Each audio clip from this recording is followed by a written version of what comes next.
领袖是生命的表现，而教会牧者领袖则是与神互动出来的生命。但是一个领袖如果他没有跟随者，我们就不会称他为领袖，因为他只是思想上的，他只是概念上的，必须要有人实际的跟随。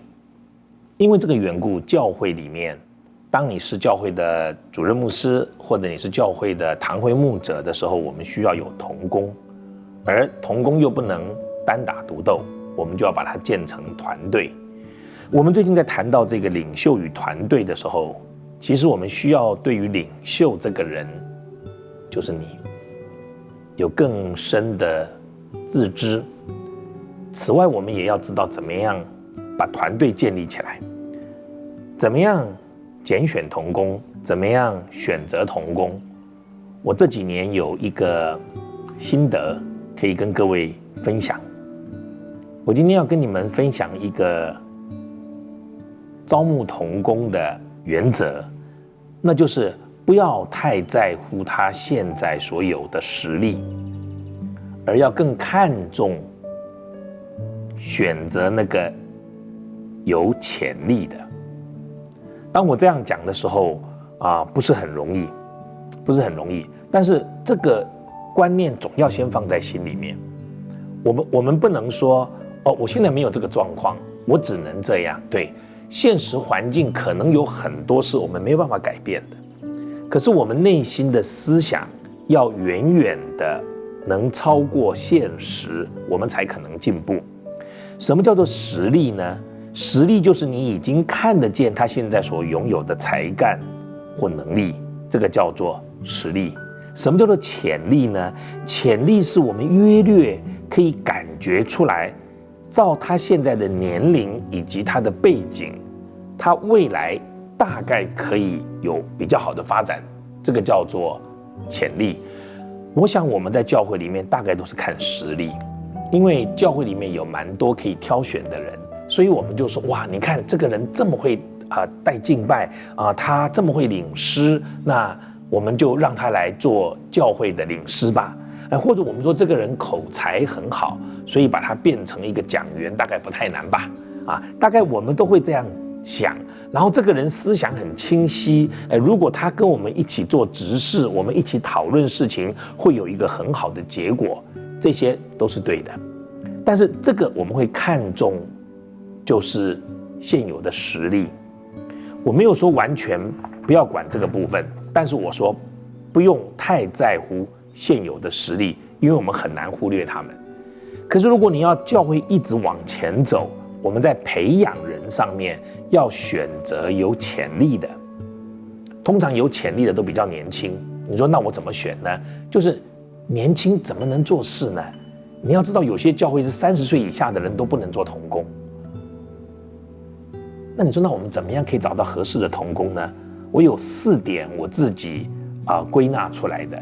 第一个，这个人要羡慕善功。羡慕善功，圣经上说，人若想要得监督的职分，就是羡慕善功。羡慕善功，我们用一个比较白话的方式来讲，就是他非常渴望，他乐于做这件事。当然我们也其实很快就能够判断他到底是为了名还是为了表现。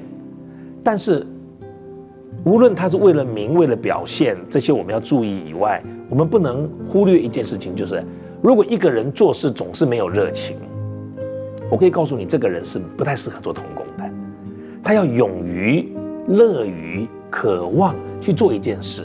你如果跟他讲做什么事的时候呢，他要有那个热情。我记得我刚刚到教会来的时候呢，我就是诗班的总务。你要知道诗班的总务就要管很多的事情，要开冷气开冷气之前要去开水塔，然后要开灯关灯，然后要注意椅子干不干净，然后怎么样，然后这个指挥要求什么，所以很多的事情。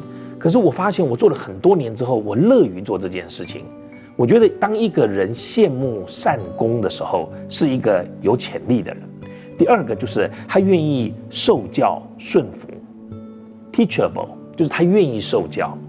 你知道有些人哈，你跟他讲的时候哈，他总是有意见，他总是有想法，说不要这样，不要那样。那我不是说要找一个庸才，可是他如果不肯受教，他如果是一个你这么资深，他这么资浅，他都不肯听你的，要么他比你聪明很多很多。如果是这样，你也无法领导他啦，因为他已经这么年轻就比你这么强，你当然不能领导他。但如果一个人他肯受教，他肯顺服，其实这是一个有潜力的。第三个就是他敏于思考，他在做事的时候，他总是会问为什么，为什么要这样，为什么不那样？他有好奇心。你要知道，好奇心跟挑战是两回事。好奇心是他想知道为什么，这个是什么意思？如果不这样做会怎么样怎么样？所以这个好奇心就会让他成长得比较快，就敏于思考。最后一个就是他要甘心实践，你叫他做什么他就做，他勤于做，他执行再执行。如果是这样，你就可以看到这个人，你交代他的事情，他总是把它做出来。我现在在看年轻人的时候，我总是用这几个角度来看他。第一，他羡不羡慕来做很多的事，特别是神的事。第二，他愿不愿意受教，教他的时候他是存着怎么样的心的。第三，他愿不愿意想。